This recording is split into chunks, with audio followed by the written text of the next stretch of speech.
Mithila Nepal television सबैको लागि सधैँको लागि।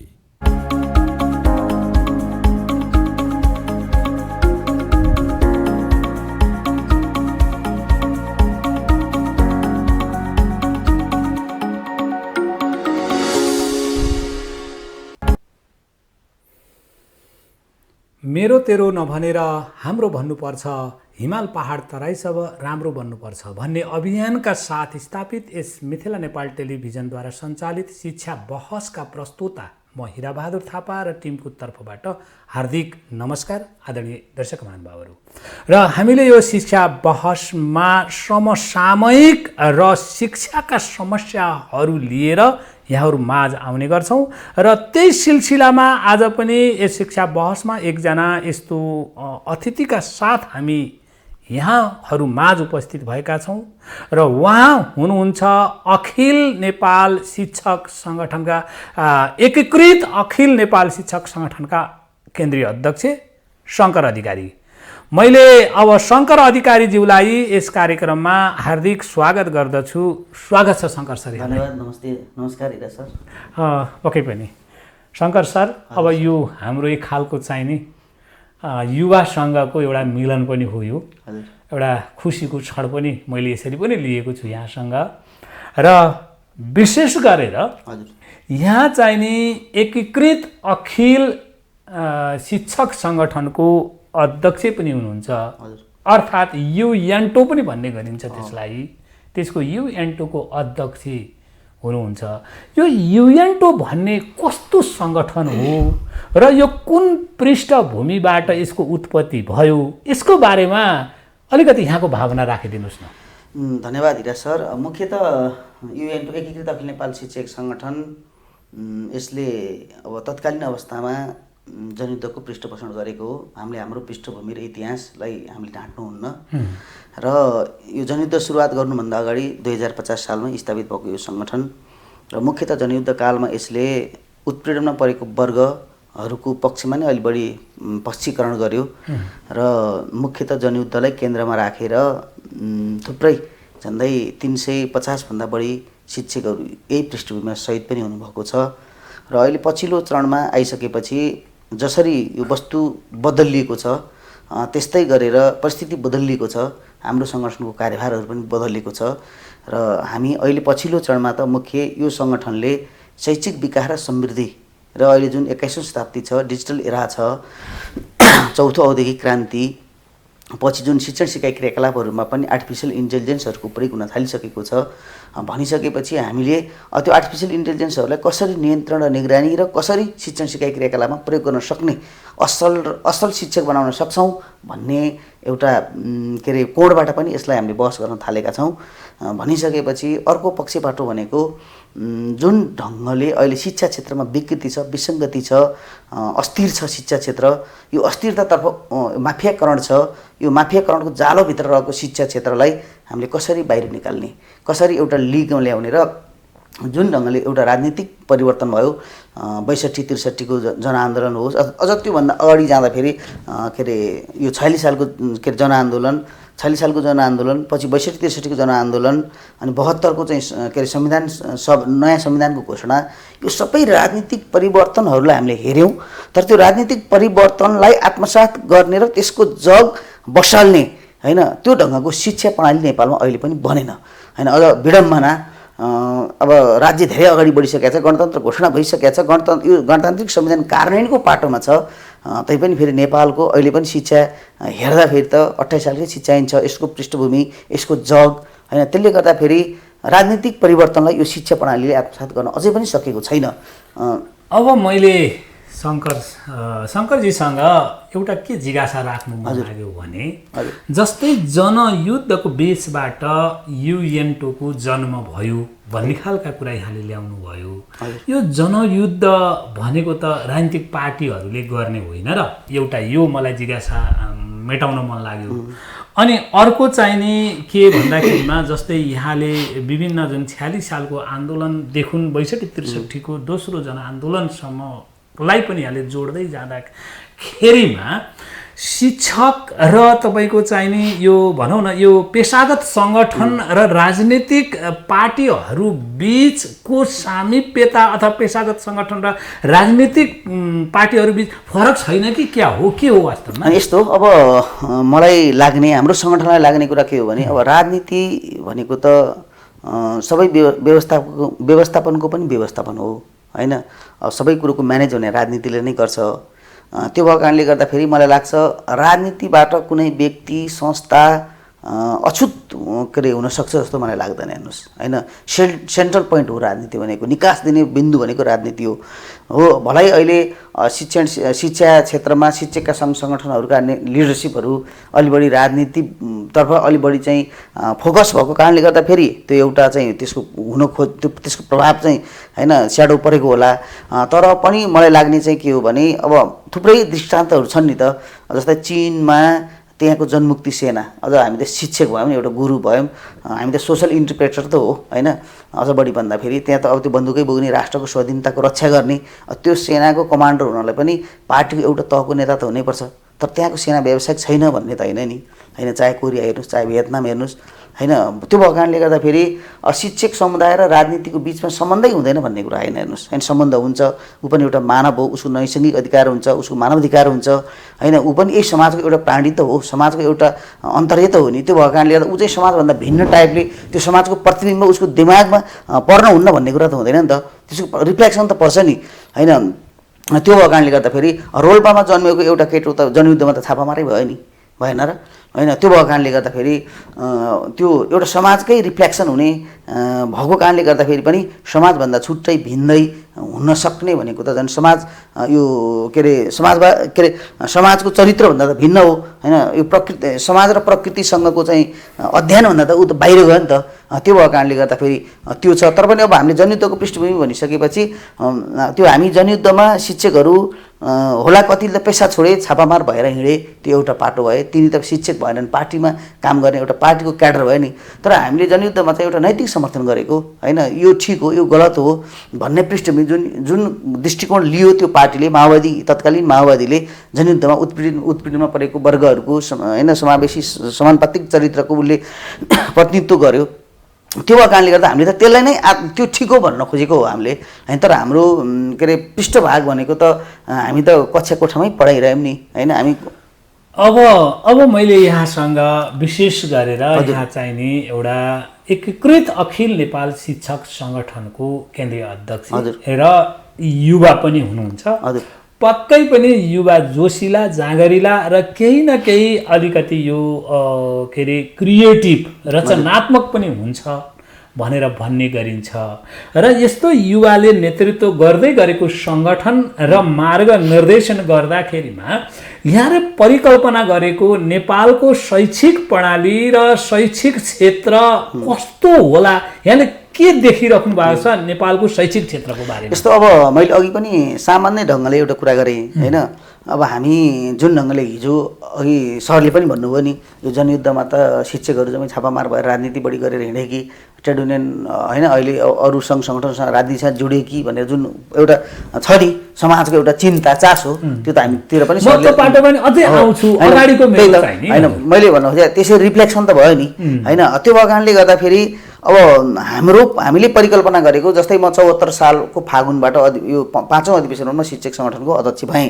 अनि अध्यक्ष हुने बित्तिकै अब यो सङ्गठनलाई नयाँ सिराबाट अगाडि लानुपर्छ भन्ने कोणबाट अलि बढी विज्ञान र प्रविधिसँग जोड्ने कुरा, हामीले आइसिटी तालिमहरू गऱ्यौँ होइन। अनि आइसिटी तालिम गऱ्यौँ, शिक्षा क्षेत्रमा चाहिँ कसरी कक्षा कोठामा आइसिटी युज गर्ने, यो शिक्षा क्षेत्रलाई कसरी बदल्ने, त शिक्षण सिकाइ क्रियाकलाप कसरी बदल्ने, कक्षा कोठामा हामी कसरी पुग्ने। हुन त शिक्षक त एउटा फ्याक्टर मात्रै हो फेरि होइन। त्यसमा त अब राज्यको नीतिको कुरा हुन्छ, राज्यको लगानीका कुरा हुन्छ र होइन, त्यो त छ आफ्नो ठाउँ छ। तर पनि हामीले त्यहाँनिर अलिकति बदल्न खोज्यौँ होइन। यो पछिल्लो कोभिड भयो, कोभिड भएपछि हामीले डिजिटल जागरण अभियान भनेर ल्यायौँ। हेर्नुहोस् होइन, डिजिटल जागरण अभियान झन्डै देशैभरिमा 30,000 भन्दा बढी शिक्षकहरूलाई हामीले तालिम दियौँ। हेर्नुहोस्, अनलाइन तालिम दियौँ। त्योभन्दा अगाडि कुनै शिक्षकका सङ्गठनहरूले अनलाइन तालिम दिएका थिएनन्। हामीले सुरुवात गऱ्यौँ, बिगिनिङ्स हामीले गऱ्यौँ। त्योभन्दा अगाडि 74 सालमा पनि केन्द्रीय समितिका 125 जना सदस्यलाई 10 दिनसम्म होइन हामीले आइसिटी तालिम कक्षा कोठामै राखेर होइन भनेपछि हामीले आइसिटी तालिम गऱ्यौँ। अब हामीले के सोच्यौँ भने यो देशको शिक्षा रूपान्तरण गर्ने एउटा एक्टर हो नि त, शिक्षक हो नि त, त्यसको दिमाग, त्यो नेताहरूको दिमाग बदलिनु पऱ्यो क्या। हामी सधैँ एउटा के अरे परम्परागत ट्रेड युनियनवादी कोणको भयौँ, आन्दोलन गर्ने माग पुरा गर्ने कुरा मात्रै, त्यो समाजसँग जोडिएनौँ, अहिलेको विश्वको शिक्षासँग जोडिएनौँ होइन, अहिलेको उत्पादनसँग जोडिएनौँ। त्यसले गर्दाखेरि हामी अभिभावकबाट विद्यार्थीबाट कट्यौँ, राज्यबाट कट्यौँ भन्ने कोणबाट हामी अगाडि आयौँ र पछिल्लो चरणमा फेरि हामीले अधिकार र कर्तव्य भनेर पनि नेपाली शिक्षक महासङ्घ ल्यायौँ, निर्माण गऱ्यौँ। त्योभित्र पनि हामीले फेरि त्यही ढङ्गले डिजिटल्ली नै हामी अगाडि बढ्यौँ। त्यो मैले एउटै सामान्य एउटा पृष्ठभागको कुरो गरेँ होइन। त्यसले गर्दा हामी यो कन्सेप्टबाट अगाडि बढ्यौँ होइन। मैले सुरुमा पनि भनेको थिएँ अब एस्ट्रोनोमिकल एरा भइसक्यो नि त होइन। अब त्यसले गर्दाखेरि पनि अब अहिले त विश्वले त होइन त्यो ढङ्गले एस्ट्रोनोमी कसले कब्जा गर्ने भन्नेतिर गइसक्यो नि त होइन। त्यो भएको कारणले अब हामी नेपाली शिक्षकहरू अलिक परम्परागत चेतना टाइपको होइन, फेरि राज्यले पनि त्यही गर्यो। 20औं वर्ष शिक्षकहरू अस्थायी नै भइरहे, 30औं वर्ष शिक्षकहरू अस्थायी नै भइरहे, न त दरबन्दी क्रिएट हुने न त राज्यले चाहिँ लगानी गर्ने। त्यो भइसकेपछि यो समस्या भयो त ठिक छ, हामी अधिकारको लागि त लड्दै गरौँला, तर हाम्रो कर्तव्यलाई पनि एउटा कोणबाट चाहिँ हामी अगाडि बढ्नुपर्छ भन्ने कोणबाट हामीले यो ल्यायौँ। मैले यो चाहिँ पृष्ठभागमा थोरै कुरा जानकारी गराएँ। तर अब हामीले सोचेको शिक्षा एउटा त राजनीतिक प्रणालीसँग त जोडिनै परिहाल्यो होइन। राजनीतिक प्रणालीसँग जोडिने, राजनीतिक परिवर्तनलाई आत्मसात गर्ने होइन, त्यो टाइपको यसको नीति र आधार त त्यो हुनु पर्यो। तर पनि हामीले देखेको चाहिँ के हो भने कमसेकम शिक्षामा सबैको समानुपातिक के अरे पहुँच होस् होइन। अनि नेपाल अहिले जुन भौगोलिक विशिष्टताहरू छ, नेपालको आफ्नो संस्कृति छ, आफ्नो धर्म छ, जल जमिन जङ्गल जडीबुटी हाम्रा अमूल्य पर्यटन हाम्रा अमूल्य निधि हुन्, त्यसलाई भरपुर प्रयोग गर्न सक्ने किसिमको चाहिँ के अरे शिक्षा होस् होइन। अनि त्यसमा चाहिँ राष्ट्रियता थपियोस्, अनि राष्ट्रियता थपियोस्, त्यसमा सबैको सहभागिता होस् होइन। त्यसले गर्दाखेरि जस्तै कर्णालीको शिक्षा छुट्टै भिन्न प्रकृतिको हुनसक्छ भने ताप्लेजुङको शिक्षा भिन्न प्रकृतिको हुनसक्छ, इलामको आफ्नै विशिष्टता छ, त्यहाँको पर्यटकीय क्षेत्रहरू होइन। त्यसले गर्दाखेरि अब हामीले प्रदेशको विशिष्टता, त्यहाँको सापेक्षतामा कस्तो किसिमको शिक्षा, कस्तो किसिमको जनशक्ति चाहिन्छ, त्यो ढङ्गले शिक्षाको चाहिँ करिकुलरहरू चाहिँ हामीले अगाडि बढाउनुपर्छ होइन। अहिले अब झन्डै हाम्रो 753वटा गाउँ नगरपालिकाहरू छन्, सबैको विशिष्टता भिन्दै छ नि होइन। त्यहाँको चाहिँ उत्पादन हुने वस्तुहरू के हुन्, श्रम र सिपसँग हामीले कसरी जोड्न सक्छौँ, उत्पादनसँग कसरी जोड्न सक्छौँ, त्यसलाई बजारमा कसरी पुर्याउन सक्छौँ होइन, अन्तर्राष्ट्रिय स्तरमा चाहिँ हामीले कसरी इक्विभ्यालेन्सी गर्न सक्छौँ, यिनै विषयवस्तुहरूलाई हामीले समेटेर अगाडि लाने कुरा। र मुख्यतः मैले देखाएको चाहिँ के हो भने एउटा चाहिँ सहभागितामूलक हुनुपर्छ होइन, सबैको पहुँचमा हुनु पऱ्यो, सहभागितामूलक हुनु पऱ्यो। आत्मनिर्भर अर्थतन्त्र, नेपालको विशिष्टताको आत्मनिर्भर अर्थतन्त्र कसरी निर्माण गर्न सकिन्छ त, त्यो त शिक्षाले हो नि त होइन। यो त शिक्षा भने त पूर्वाधारको पनि पूर्वाधार हो। त्यो भएको कारणले गर्दाखेरि यिनै विषयवस्तुहरू अहिले अब हाम्रो कस्तो छ भने हेर्नुहोस्, अब मेरै छरछरी किन्नुहोस्, अर्काको छरछरी किन्नुहोस्, जब त्यसले 11-12 पास गर्छ अनि उसले चाहिँ के गर्छ भने पिआर खोज्न थाल्छ हो कि भन्नु न होइन। अनि भनेपछि एनओसी के अरे एनओसी लेटर लिन खोज्छ, ऊ विदेश जान्छ। जब विदेश जान्छ उसले आफ्नो देशको नागरिक हुनलाई पनि उसले गर्व गर्दैन क्या होइन। अहिलेको शिक्षा हेर्नुहोस् त, त्यसले गर्दाखेरि आफ्नो राष्ट्रियताप्रति गर्व गर्ने कोण हो क्या मान्छे। अब मैले शङ्करजीसँग दुईवटा जिज्ञासा यही बिचमा हजुर राख्न चाहेँ, अलिक स्पष्ट हुन चाहेँ। दुईवटा जिज्ञासा भनेको के भने, एउटा कुरो यहाँहरूले आइसिटी विद्यालयमा आइसिटी प्रवेश चाहिने हामीद्वारा भयो, विशेष गरेर युएनटो एकीकृत अखिल नेपाल शिक्षक सङ्गठनबाट भयो भन्ने खालका कुरा यहाँले गर्दै गर्दाखेरिमा अहिले तपाईहरूले त्यसको रिफ्लेक्सन, हजुर त्यसको प्रावर्तन यहाँहरूले त गर्नुभयो, प्रावर्तन कस्तो भेटिराख्नु भएको छ एउटा म यसमा स्पष्ट हुन गराउन चाहेँ। र अर्को चाहिने यहाँले यो कुरा भन्दै गर्दाखेरिमा जस्तै नेपालको शिक्षा क्षेत्र र राज्यद्वारा निर्देशित शिक्षा क्षेत्र जुन छ, विशेष गरेर शिक्षा मन्त्रालय र शिक्षा हेर्ने निकायहरूले यहाँहरूका कुराहरू कति सुन्छन् जस्तो लाग्छ? अब यस्तो हेर्नुहोस्, अब हाम्रो आइसिटी ट्रेनिङको रिफ्लेक्सन कति भयो जुन छ नि, अब मलाई कस्तो लाग्थ्यो भने यो कोरोना कोभिड यो त परिस्थितिले पनि हामीले ल्यायो नि, यो त अब ग्लोबल पेन्डेमिक हो।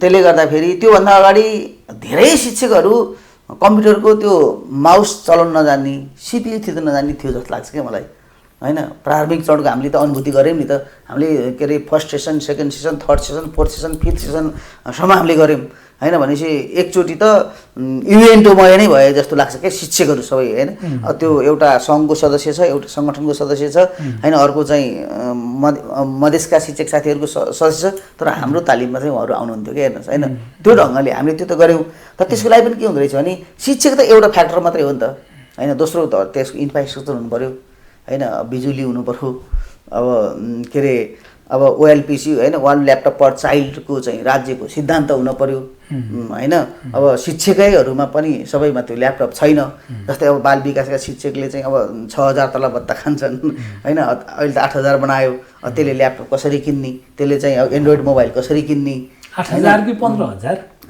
अहिले 8,000 भनौँ न त्यो अब भनिसकेपछि त्यसले गर्दा फेरि त्यो इन्फ्रास्ट्रक्चरहरूको डेभलपको कुरा राज्यको दायित्वबाट राज्य पन्छेपछि त त्योसम्म भएन होइन अहिले पनि नेपालमा 30% सामुदायिक विद्यालयमा मात्रै बिजुली छ हेर्नुहोस् 30 देखि 35% होइन 15%मा मात्रै आइसिटी ल्याबहरू छ फेरि आइसिटी ल्याब भन्दा पनि जस आइसिटी बेस क्लासरुमहरू छ अब भनिसकेपछि त शिक्षकले मात्रै जानेर त हुँदैन होइन तर जति हामीले शिक्षा दियौँ नि अहिले पछिल्लो चरणमा त अब स्कुलमा नभए पनि विद्यार्थीले ऋण गरेर गिटी कुटेर बालुवा होइन गरेर अलि सहर बजारका क्षेत्रहरूमा चाहिँ अलि बढी के छ त भने एन्ड्रोइड टाइपको मोबाइलहरू ल्यापटपहरू किन्ने टाइपको एउटा एलाइट वर्ग छ नि त त्यो एलाइट वर्गले त किनेको छ क्या फेरि होइन हामीले बोर्डिङकै शिक्षकहरूलाई पनि हामी तालिम दियौँ त्यसले गर्दाखेरि चाहिँ यो पछिल्लो चरणमा एउटा हामी चाहिँ बिगिनर्स हौँ भन्ने लाग्छ मलाई त्यो एउटा त्यसको रिफ्लेक्सन त्यहाँनिर छ जस्तो लाग्छ तर राज्यको पनि दायित्व अझै मैले यसमा अगाडिको एउटा पूरकता छोडी नै राखेको छ मलाई अझै स्पष्ट के कुरामा हुन् यहाँहरूले शिक्षकलाई त दिनुभयो मैले रिफ्लेक्सनको कन्सन्ट्रेसन अलिक त्यता लान खोजेँ मैले जस्तै यहाँहरूले शिक्षकलाई त दिनुभयो यहाँले दिएका शिक्षकहरूले विद्यार्थीलाई दिनुभयो कि दिनु भएन त्यसको अपडेट गर्नुभएको छ यस्तो मैले त्यही भने त नि अनि यो पछिल्लो चरणमा त एउटा शिक्षण सिकाइ प्रक्रिया जस्तै भएको छ क्या अहिले अनलाइन होइन अब धेरै पहाडी क्षेत्रहरूमा पनि फेरि विभिन्न विधिहरू पनि प्रयोग भएको छ जस्तो लाग्छ मलाई हेलो क्लासरुम होइन अब थुप्रै संस्थाहरूले चाहिँ मोबाइलबाट पनि पढाउने छन् टेलिफोनबाट पढाउने अब त्यो त एक आफ्नो विधि छ समग्र राष्ट्रको चाहिँ वस्तुस्थिति जस्तो छ त्यही टाइपको त भन्नाले जे होस् यहाँहरूले सुरुवात गरेको कुरा त्यो पनि विद्यार्थीसम्म पनि पुगेको छ अब होला यसको पर्सेन्ट तपाईको 40 होला 50 आंशिक मात्रामा पुगेको छ कुराहरुमा त्यो पनि कोही एकै अहिले त सर्वसाधारणतिर त प्राय सबै शिक्षकहरूले अनलाइन क्लासै लिनुहुन्छ हेर्नुहोस् हैन स्कुलहरू त खुल्या छैन भनिसके अब फेरि कतिपय अब गाउँपालिका नगरपालिकाहरूले त अनलाइन क्लास निरन्तरता दिइरहेछ अर्को जिज्ञासा थियो यहाँले यो भन्दै गर्दाखेरिमा यहाँहरूले गरेका जुन फियर स्था यहाँले सुनाउनु त भयो नै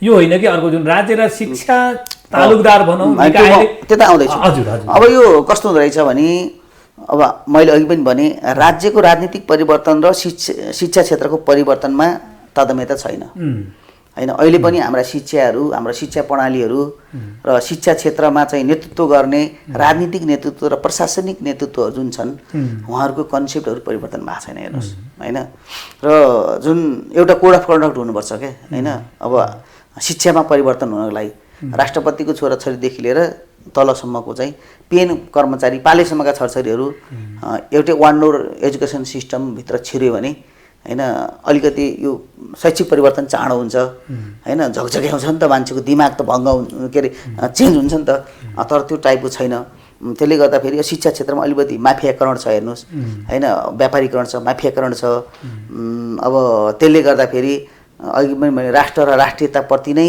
हैन एकदम कोल्याप्स हुने कतिपय ठाउँ त्यस्तो छ यो ठुलो माछा र साना माछाको कुरा गरिन्छ नि त अलि लगानी ठुल्ठुला पुँजीहरू शिक्षा क्षेत्रमा चाहिँ रियल इस्टेटहरूबाट चाहिँ फ्लप खाइसकेपछि मान्छे कन्भर्ट भएको छ र शिक्षा क्षेत्रमा लगानी गरेर व्यापार भनेर उसले गरिरहेछ त्यसले गर्दा फेरि अब के अरे कस्तो हुँदो रहेछ भने सरकारलाई यो कोरोना क्यापिटलिजम भन्छ नि त हैन कोरोना क्यापिटलिजम के आसेपासे पुँजीवाद राज्यको विगतको सरकारको उन्मुखता के कोरोना क्यापिटलिजमतिर थियो अनि त्यसले गर्दा फेरि शिक्षा अब त्यो फेरि राज्य त्यो नीति निर्माणको जुन तह छ बालुवाटारलाई पुरै माफियाहरूको शैक्षिक माफियाहरूको जालोले घेरेको थियो त्यस्तो अनुभूति भएको थियो क्या हामीलाई अनि त्यसले गर्दा त्यस्तो सरकारले अहिले अब त्यो जालोलाई तपाईहरुले फुत्काउनु भयो हैन म आउँदैछु त्यस्तो सरकारबाट हामीले अपेक्षा गर्ने स्थिति थिएन र विगतमा फेरि शिक्षक हामी जुन शिक्षाकर्मीहरूको बीचमा पनि केही समस्याहरू रह्यो त्यसले गर्दा हामी एकीकृत ढङ्गले चाहिँ के अरे शैक्षिक आन्दोलनलाई क्रिएट गर्न सकेनौँ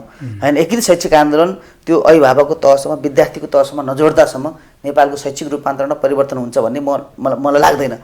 त्यसले गर्दाखेरि चाहिँ हाम्रा केही सीमा कमजोरीहरू रह्यो, हामी अहिले समीक्षा गर्दैछौँ। त्यसले गर्दाखेरि अब म शान्ति प्रक्रियामा आइसकेपछि पनि जहाँसम्म लाग्छ 5 चरण चाहिँ नेपाल सरकार र शिक्षक समुदाय बिचमा सहमति भएको छ होइन। 2-3 चरण त मेरै हातले पनि सिग्नेचर गरिसकेको छ। तर पनि जहाँसम्म लाग्छ आंशिक केही 5% जति शैक्षिक मुद्दा र मागहरू पुरा भयो होलान्। अरू आन्दोलन हुन्छ, सम्झौता हुन्छ, फेरि खेर जान्छ, अर्को शैक्षिक नेतृत्व आउँछ, अर्को सरकार आउँछ। अब मलाई यसैमा चाहिँ नि यहाँसँग अलि फरक खालको जिज्ञासा राख्न मन लाग्यो। हजुर, मैले जस्तै बिरालो पालिन्छ मुसा मार्नको लागि, पक्कै पनि बिरालो पालिन्छ मुसा मार्नको लागि, तर बिरालोको घाँटीमा घन्टी लगाइदियो भनेदेखि त बिरालोले त मुसा छोप्न त सक्दैन। हेर्नुहोस्, किन भन्दाखेरिमा बिरालो जानुभन्दा पहिले घन्टीको आवाज सुनेर मुसा त लुकिसकेका हुन्छ।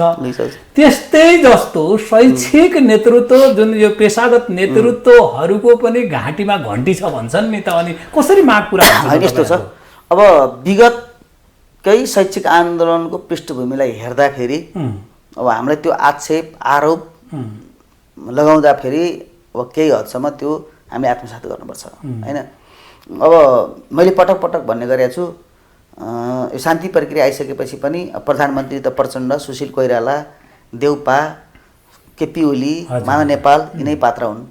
र राजनीतिक के अरे शैक्षिक आन्दोलन गर्ने नेतृत्व पनि केशव निरौला, बाबुराम थापा, रत्न ओली, भोला सापकोटाहरू हुँदै गएर शङ्कर अधिकारी, लक्ष्मण शर्माहरू, राजेन्द्र राज, अब कोणदवाडी हामी नै छौँ भनौँ न। अहिले यो हामी पछिल्लो पुस्ता होइन, यो पछिल्लो पुस्ता। र मलाई कस्तो लाग्छ भने शैक्षिक आन्दोलन यहाँसम्म आउँदाखेरि अहिले हामी के अरे तेस्रो पुस्ता हो जस्तो लाग्छ मलाई। के अरे पहिलो पुस्ता भनेको अग्नि सापकोटाहरू भए, राजेन्द्र पाण्डेहरू भए होइन, अनि के देवी ओझाहरू, हाम्रो चाहिँ संस्थापक अध्यक्ष बद्री खतेवडाहरू, उहाँहरू पहिलो पुस्ता होइन। उहाँहरूले एउटा त्याग गर्नुभयो, एउटा समर्पण गर्नुभयो होइन, शैक्षिक आन्दोलनलाई रूपान्तरणको आन्दोलनमा जोड्नुभयो। उहाँहरू राज्यसँग झुक्नु भएन क्या, त्यसले पञ्चायतको ज्वरो काट्दियो हेर्नुहोस् त्यो आन्दोलनले होइन। दोस्रो उहाँहरूले घन्टी बान्नु भएको थिएन अनि दोस्रो पुस्ता जुन छन् नि, दोस्रो पुस्ताहरू भनेको एउटा क्रान्तिकारी आन्दोलनमा हाम्रा हितराज पाण्डेहरू भए होइन। अनि यतातिर चाहिँ फेरि अब यतातिरको अब हाम्रा शैक्षिक नेताहरू होइन, अब के अरे केशव भट्टहरू, के अरे केशव भट्टराईहरूदेखि लिएर होइन, अब बाबुराम के अरे अधिकारी भन्दा नि अझ अगाडि होइन, उहाँहरू हुनुभयो, केशव अधिकारीहरू हुनुभयो। उहाँहरूसम्म आइपुग्दाखेरि यो ट्रेड युनियन आन्दोलनमा अलिक अर्थवाद र ट्रेड युनियनवाद पसिसकेका थिए हेर्नुहोस् होइन। यसमा त विचार दृष्टिकोणले नि काम गर्छ नि त होइन। त्यसले गर्दाखेरि यो म त के देख्छु पनि भने घन्टी बान्ने भने एउटा प्रक्रिया हो, तर त्यो आन्दोलनले कस्तो नेतृत्व निर्माण गर्दै गयो भन्ने कुरा नि हुँदो रहेछ क्या। अनि त्यहाँसम्म आउँदाखेरि अर्थवाद र ट्रेड युनियनवादले नराम्रोसँग शैक्षिक क्षेत्रलाई गाँजेको थियो, शिक्षक नेतृत्वहरूलाई गाँजेको थियो हेर्नुहोस्। हामी अलिक कस्ता भयौँ भने अलिकति अब राज्यसँग अलिक बढी सेवा सुविधा लिने कोडबाट मात्रै के होइन। अब सेवा सुविधा त लिने, तर स्थायित्वको प्रकृतिबाट भने पनि व्यक्तिगत लाभको आधारमा लिने क्या हेर्नुहोस् होइन। अनि त्यसले गर्दाखेरि त्यो चरणसम्म पुग्दा दोस्रो के अरे अब दोस्रो पुस्ता जुन खुल्ला शैक्षिक आन्दोलनमा थियो नि हो, त्यो पुस्तासम्म आउँदाखेरि त के थियो भनेर भन्दाखेरि अलिअलि ट्रेड युनियनवादले गाँजिसकेका थियो शिक्षा क्षेत्रमा, शिक्षक सङ्गठनहरूमा होइन। अनि अब तेस्रो पुस्ताहरू भनेको अब हाम्रा यी बाबुराम थापा सरहरू भए, केशव निरौलाहरू भए, रत्न ओलीहरू, भोला सापकोटाहरू भए यिनीहरू होइन, उहाँहरू हुनुभयो। अब उहाँहरू अलिक आक्रमणतामा बढ्नु हेर्नुहोस् होइन, भनेर चुर्लुमै डुब्नु भयो त्यतातिर। त्यहाँसम्म आउँदाखेरि त्यो आन्दोलनै शिथिल भयो होइन। र यो पछिल्लो चरण बाबुराम थापा भएको कि बनाइएको, शिथिल बनाइयो भनौँ न होइन। बाबुराम थापा सर अर्थवादले बनाएको हो, त्यसमा दुवै कोण छ, एउटा अर्थवाद भयो, अर्को राजनीतिक अकर्मण्यता भयो होइन। अब बाला खुसी बनाउनु पर्यो होइन, बाला खुसी नभए आफ्नो भविष्य छैन भन्ने देखियो। हाम्रो भविष्य शिक्षकतिर फर्केर हुन्छ होइन। जुन संस्थाको नेतृत्व गर्यो त्यही संस्थाको चाहिँ दार्शनिक आधार, सैद्धान्तिक आधार, त्यो क्षेत्र त्यो वर्गप्रतिको प्रतिबद्धता तिर हामी गएनौँ कि अब फेरि मैले शङ्करजीलाई के गर्न मन लाग्यो भने बालाई खुसी पार्ने। हजुर अब यहाँ त बाहरू त धेरै हुनुहुन्छ सबैको बा भयो नि त बा त सबैको भयो नि बा। अनि त्यस पछाडि फेरि अब हुँदै जाँदाखेरिमा फेरि यहाँले पनि कतै कतै चाहिँ बाको स्थापना म भन्दैछु त त्यही भएर होइन त्यो तेस्रो पुस्ता भनेको अलि बढी अकर्मण्यतामा पर्यो होइन अकर्मण्यतामा पर्यो र यो महासङ्घको जुन जीवन छ नि 3-4 वर्षको जीवन भनेको पुरै प्यारलाइज भयो हेर्नुहोस् होइन व्यक्तिवाद आत्मकेन्द्रित अहङ्कार निषेधात्मक प्रणाली जुन ढङ्गले आयो यसले शिक्षक आन्दोलनलाई ध्वस्त बनायो तस नस बनायो न त आन्दोलन न त माग पुरा न त लभिङ होइन भक्तिभावतिर मात्रै गयो कि नेपालको इतिहासमा तेस्रो पुस्ता जुन मैले भने नि तेस्रो पुस्ताको शैक्षिक आन्दोलनको मूल नेतृत्व भनेको इतिहासमा चाहिँ उहाँले चक्कालाई अगाडि बढाउनु भएन कि त्यो शैक्षिक आन्दोलनको चक्का। अब एकचोटि तपाईँलाई है के अरे शङ्करजी हजुर म यसरी उठाउन खोजेँ जस्तै अब पहिला के थियो भन्दाखेरिमा शैक्षिक गणतान्त्रिक मञ्च हजुर र यता चाहिँ नि शिक्षक युनियन दुईटा थियो। त्योभन्दा पहिला चाहिँ नि अब शिक्षकहरू आफ्नो आफ्नो पाटामा थिए भने विभिन्न सङ्गठनको तपाईँको चाहिँ नि आफ्नै खालको अस्तित्वहरू थिए भनेर थियो। अनि जस्तै अब यो जुन तेस्रो नेतृत्वले यहाँकै अनुसार तेस्रो पुस्ताले शिक्षा क्षेत्रको शैक्षिक तेस्रो पुस्ताले चाहिँ नि जब त्यो तितर बितर भएको चाहिँ नि सङ्गठनहरूलाई एकीकृत बनाएर एउटा चाहिँ नि शिक्षक महासङ्घको चाहिँ नि निर्माण गरेको दावा गर्नुहुन्छ नि त। यस्तो त्यो त अब तेस्रो पुस्ताको मूल नेतृत्वहरूले नेपाल शिक्षक महासङ्घ बनायौँ हामी पनि त्यसको सहायक नेतृत्व त थियौँ होइन। यस्तो हुँदो रहेछ सङ्गठन ठुलो हुनुले मात्रै त केही हुँदो रहेछ नि त होइन र परिणाममा त देखियो नि त ठुलो हुने दृष्टिकोणमा बदल लिनु पऱ्यो नि त वर्गप्रति प्रतिबद्ध हुनु पऱ्यो नि त होइन वर्गप्रति प्रतिबद्ध नहुने त्यो सङ्गठन बनाइदिएर एउटा ट्रेडमार्कको रूपमा भयो क्या उहाँहरू त इन्टरनेसनल मोमेन्टमा होइन बिग बोस बन्ने होइन। अनि भनिसकेपछि चाहिँ पार्टीहरूमा चाहिँ बार्गेनिङको टुल बनाउने होइन शिक्षक आन्दोलनलाई विकृत ढङ्गले प्रयोग गर्नुभयो क्या उहाँहरूले पछिल्लो चरणमा होइन। अहिले हामी चौथो पुस्ता छौँ कि अहिले चौथो पुस्तामा अब हाम्रो चाहिँ अहिले महासङ्घको कार्यवाहक अध्यक्षहरू पूर्ण दवाडी भए होइन। अब म शङ्कर अधिकारी भएँ लक्ष्मण शर्मा राजेन्द्रराज पौडेल लक्ष्मीकिशोर सुवेदी लगायत यो हामी छौँ नि जति अहिले यो पुस्ताले अब हामीले फेरि यो पुस्ताभित्र पनि होइन फेरि हामी पनि इतिहासको एउटा अग्नि परीक्षामा छौँ। हामीलाई अर्को पुस्ताले त्यो फेरि मैले जसरी ब्लेम लगाइरहेको छु नि होइन त्यो सकारात्मक पाटो पनि छ है फेरि उहाँहरूको नकारात्मक पाटो मात्रै म भन्दिनँ होइन। तर जुन हामीले ब्लेम लगाइरहेको छ मलाई फेरि हाम्रो अर्को 5औँ पुस्ताले हामीलाई त्यो आरोप लाउन सक्छन् नि त फेरि होइन।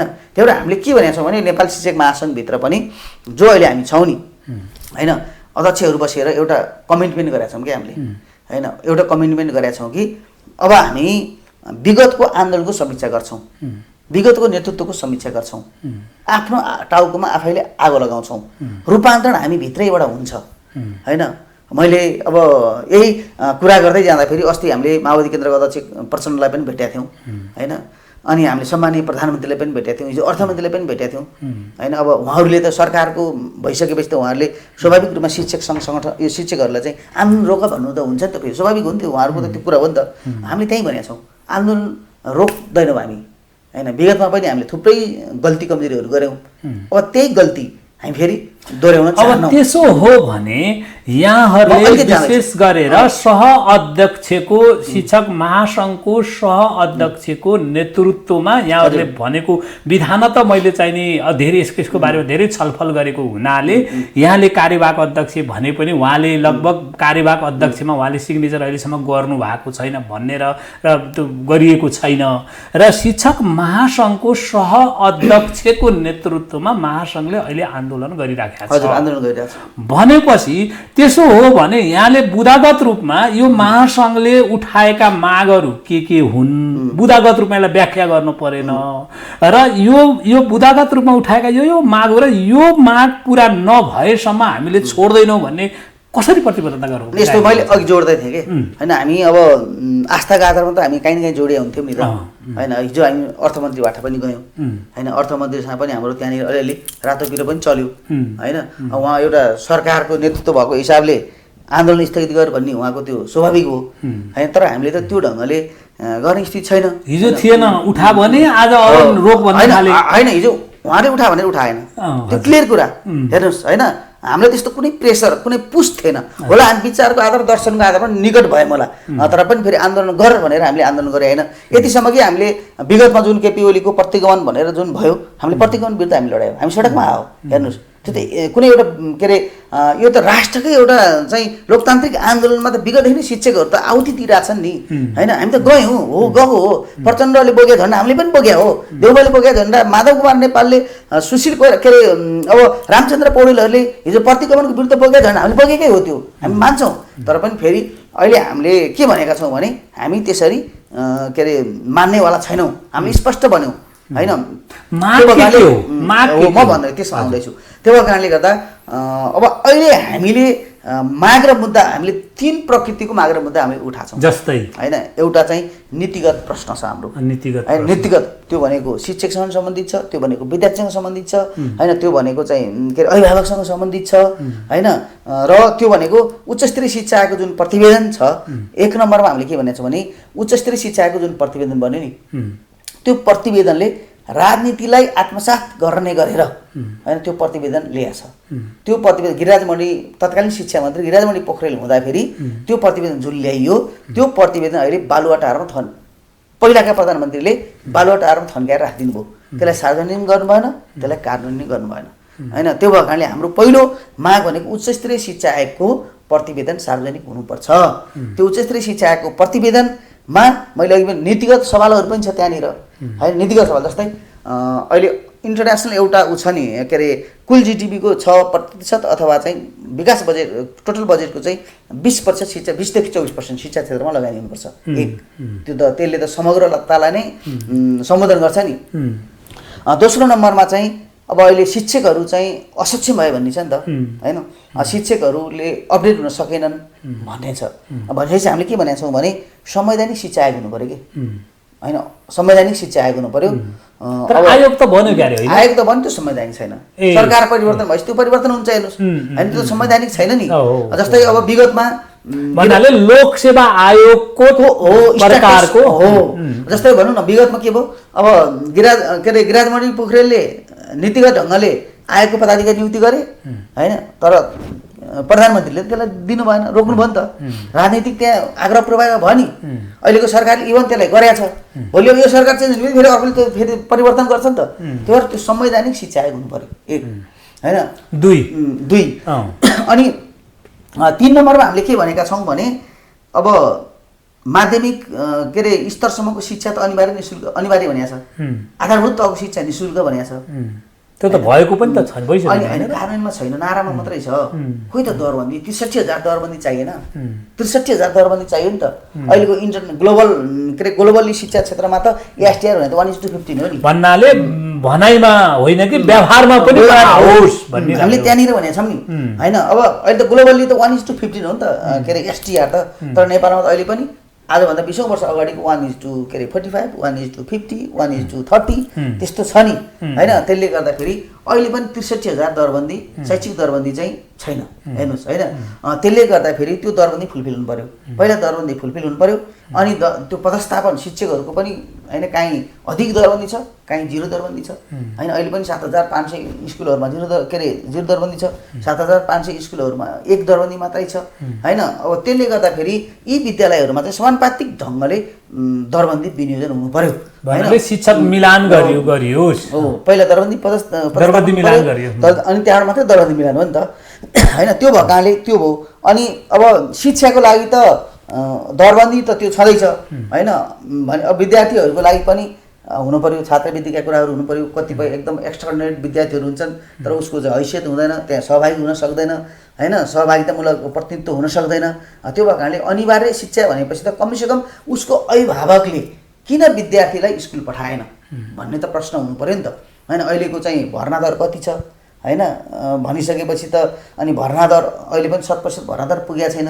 विद्यार्थी कक्षा छोड्ने विद्यार्थीहरू यो त व्याख्यातिर नजाउँ न, यो हाम्रा 5वटा भाग हो। त्यो भएको कारणले गर्दाखेरि जस्तै हामी अहिले चौथो होइन, यसरी चाहिँ अनिवार्य निःशुल्क शिक्षा चाहिँ लागु होस् होइन। अर्को अब के छ त भन्दाखेरि नीतिगत ढङ्गले नै मैले कुरा गरिरहेको छु कि अब अघि पनि मैले भने अब कोभिड छ, पेन्डामिक छ होइन।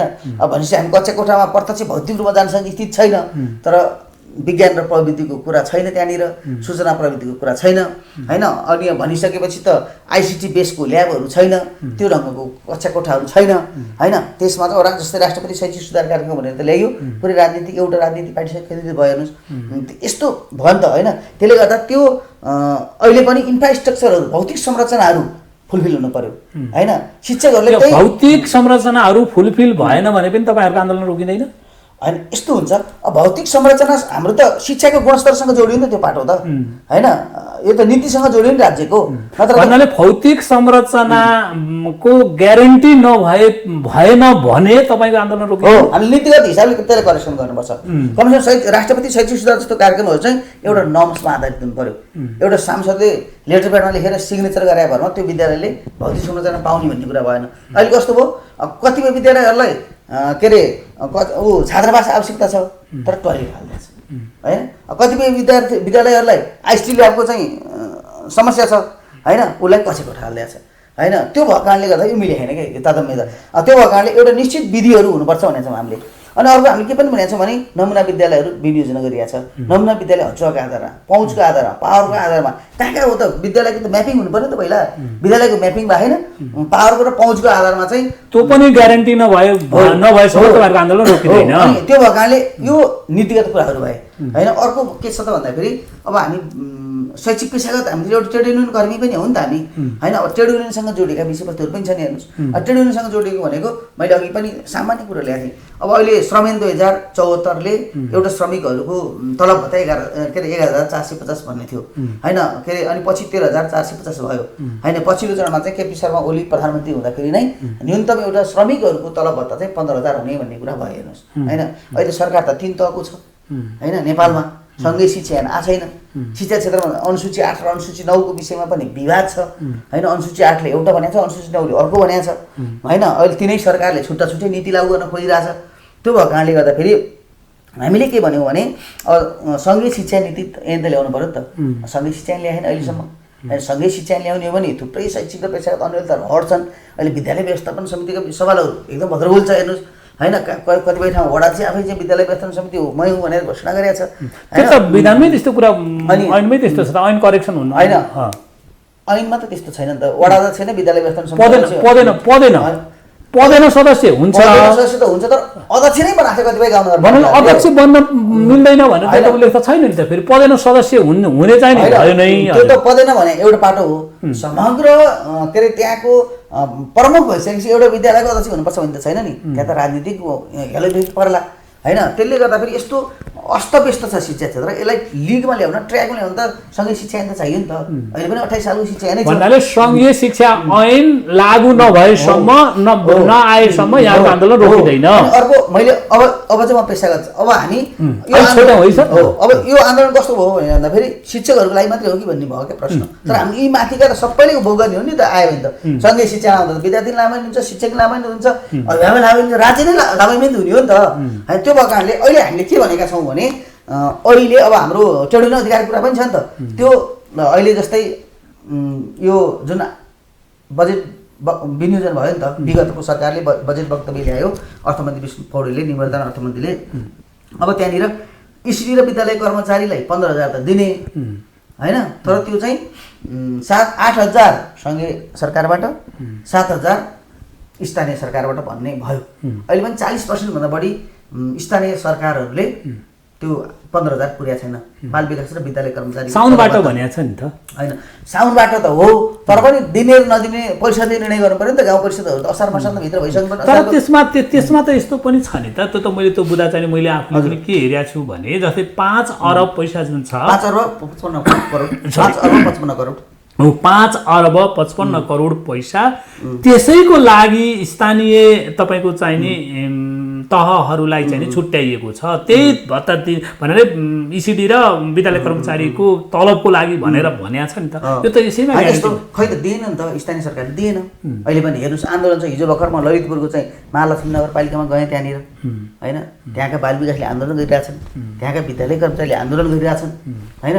थुप्रै गाउँ नगरहरूबाट कुराहरू आइरहेछ अहिले पनि होइन 15,000 नदिने निर्णय गर्यो भनेका छन्। कतिपय गाउँनगरले त 2,000 मात्रै दिने निर्णय अनि गर्यो। अर्को कुरो ठिक छ, अब यसको बारेमा धेरै छलफल पनि भइसकेको छ। मैले अर्को यहाँलाई चाहिँ नि जस्तै शिक्षकहरूलाई राष्ट्र सेवक कर्मचारीभित्र राखिँदैन, हेर्नु राखिएको छैन अहिले पनि। राष्ट्र सेवक भनेको अरू नै हुन् रे, शिक्षक चाहिँ नि राष्ट्र सेवक होइनन् रे। त्यसो भए शिक्षकहरूले के गरेका छन्, यहाँहरूले के भन्नु भएको छ र शिक्षकहरू राष्ट्र सेवक हुन् कि होइनन्, तपाईँ के भन्छ तपाईँको सङ्गठन? अब मैले पहिला अलिकति यता आउँदैछु है, पहिला अलिकति त्यो अलिक छोट्याउँ है सर। अलिकति के आउँदैछु भने अब त्यो अहिले बाल विकास विद्यालयका उस सङ्घीय कर्मचारी कि प्रादेशिक कर्मचारी कि स्थानीय तह कर्मचारी भद्रगोल भयो नि त, उसको पदस्थापन कहाँबाट हो, उसको चाहिँ स्थायित्व प्रक्रिया कहाँबाट जाने समस्या भयो नि त। यो झन् अस्तव्यस्त भयो नि। आखिर राज्यले अनुदानै दिने, ल स्थानीय तहलाई अनुदानै दिने हो नि त, सङ्घीय सरकारले सिधै माथिबाट दिँदा भइहाल्यो। ऐन ल्याउने भनेको छ नि त्यसमा होइन, त्यही भएको कारणले यो चाहिँ राज्यले ठगी गर्न खोज्यो होइन। अब त्यो छ। अलिकति म शैक्षिक समस्या एक दुईवटा मात्रै भन्छु। जस्तै अब साबिक उच्च मार्गीय शिक्षकहरू 20औं वर्ष भइसके, उनीहरूसँगै रिक्रुटमेन्ट भएका चाहिँ सेनाको जर्नल भइसक्यो होला, यता चाहिँ सचिव भइसक्यो निजामतीहरूमा होइन। त्यो शिक्षक अहिले पनि अस्थायी नै छ, 20औं वर्ष भइसक्यो होइन। अब राहतका पनि 15 वर्ष भइसके होइन शिक्षकहरू। अहिले पछिल्लो चरणमा फेरि अनुदान शिक्षण सिकाइ भनेर गएको छ होइन। अब सामुदायिक विद्यालयको निःशुल्कमा पढाउने शिक्षकहरूको स्थिति चौपटै छ होइन। अहिले पनि हेर्नु निजी विद्यालयको कुरा गर्नुहुन्छ भने आज हाम्रो त्यहाँ आन्दोलन थियो भन्नाले यावत कुराहरूको चाहिँ नि ग्यारेन्टी नभएसम्म छोटोमा जाउँ है सर, तपाईँहरूको आन्दोलन रोकिँदैन भनेपछि तपाईँहरूले आन्दोलन रोक्नुहुन्न, यो कुरा ग्यारेन्टी हो। हामी इतिहासको एउटा नयाँ कथा गराउँछौँ अहिले। हामीले इतिहासको अग्नि परीक्षा दिँदैछौँ एकचोटि। मैले अघि पनि भने नि भन्नाले अब त घाँटीको घन्टीले काम गर्ने होला छैन, घाँटी फाल्छौँ हामी। फालिसक्यौँ हेर्नुहोस्, घाँटीको घन्टी हामीले फालिसक्यौँ होइन। मैले अघि पनि भने इतिहासको एउटा अग्नि परीक्षामा छौँ हामी।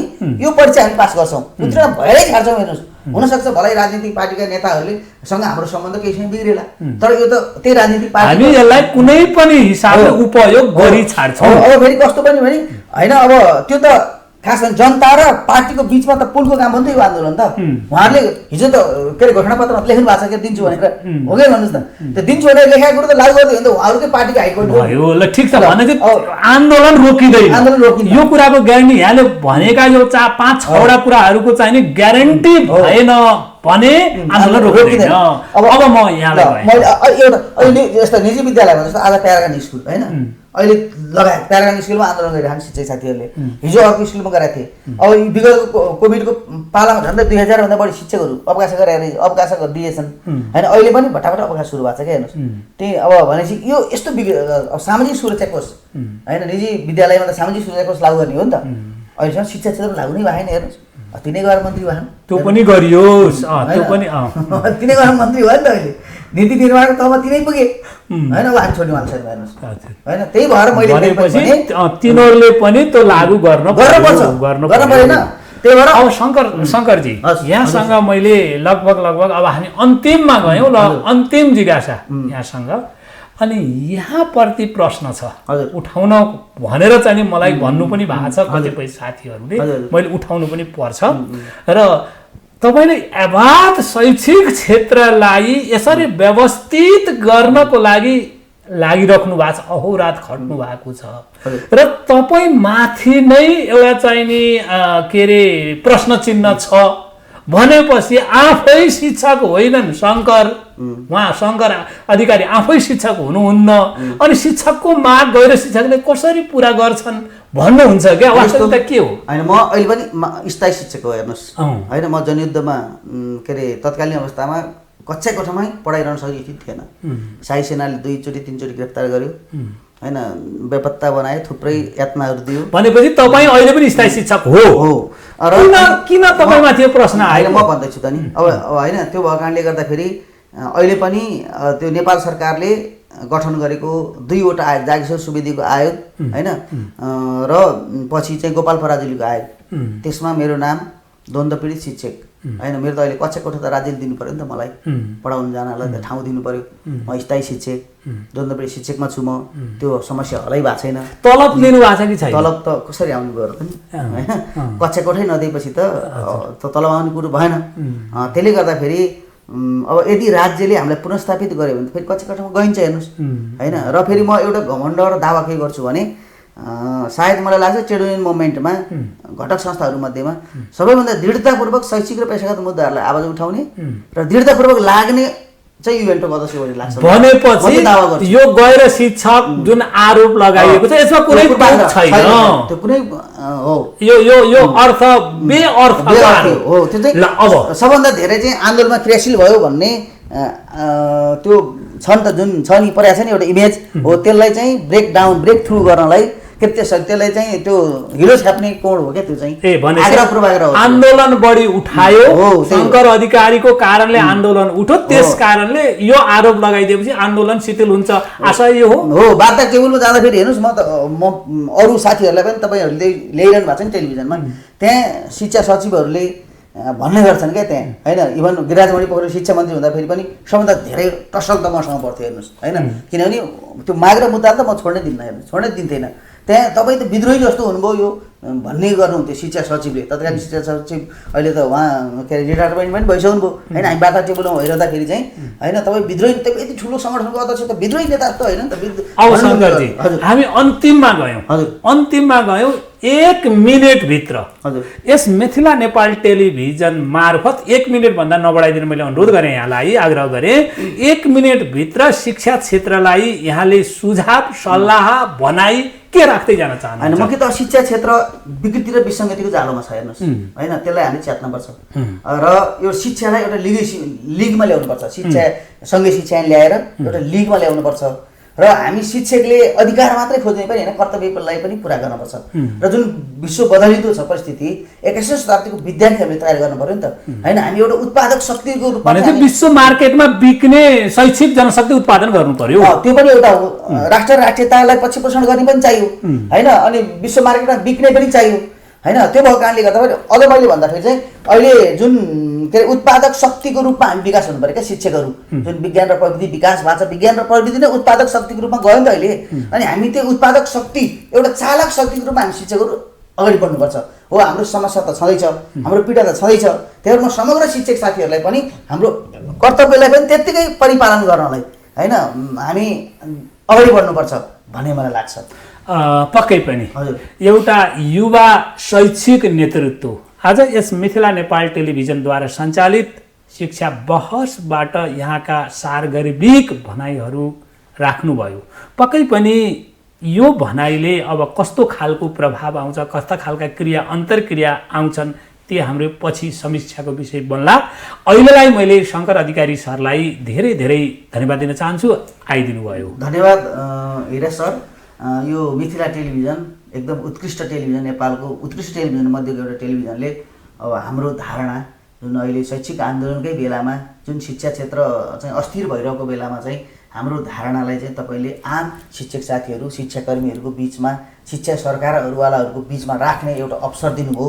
त्यसको लागि चाहिँ म यो मिथिला टेलिभिजन र हाम्रो हिरा सरलाई एकीकृत अखिल नेपाल शिक्षक सङ्गठनको केन्द्रीय समितिको तर्फबाट म हार्दिक आभार पनि व्यक्त गर्न चाहन्छु, हार्दिक धन्यवाद दिन चाहन्छु र भविष्यमा पनि यो मिथिला टेलिभिजनले नेपालको शैक्षिक प्रणाली रूपान्तरणको पक्षमा अहिले पक्कै पनि बुलन्द आवाज उठाउनेछ, यो एउटा आवाज हुनेछ, सशक्त यो रूपान्तरण एउटा विधि र माध्यम हुनेछ भन्ने चाहिँ मैले अपेक्षा गरेको छु। पक्कै पनि यहाँलाई धेरै धेरै धन्यवाद।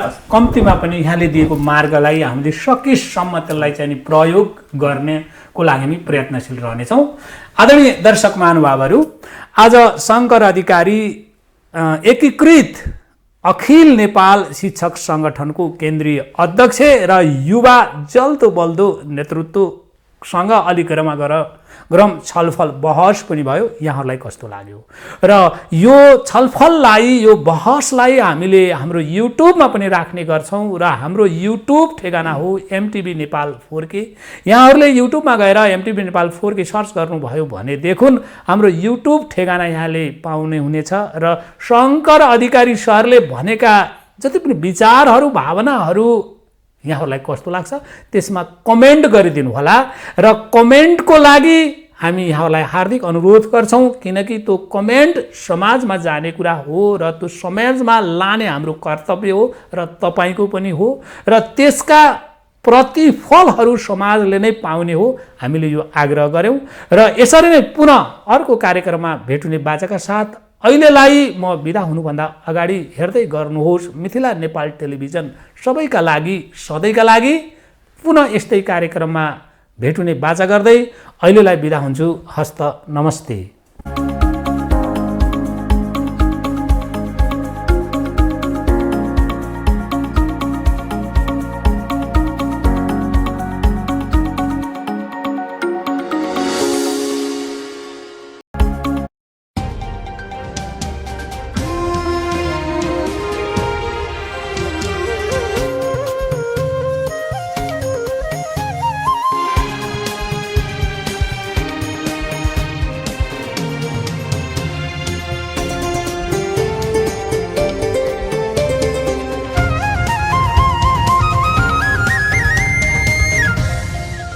मिथिला नेपाल टेलिभिजन सबैको लागि सधैँको लागि।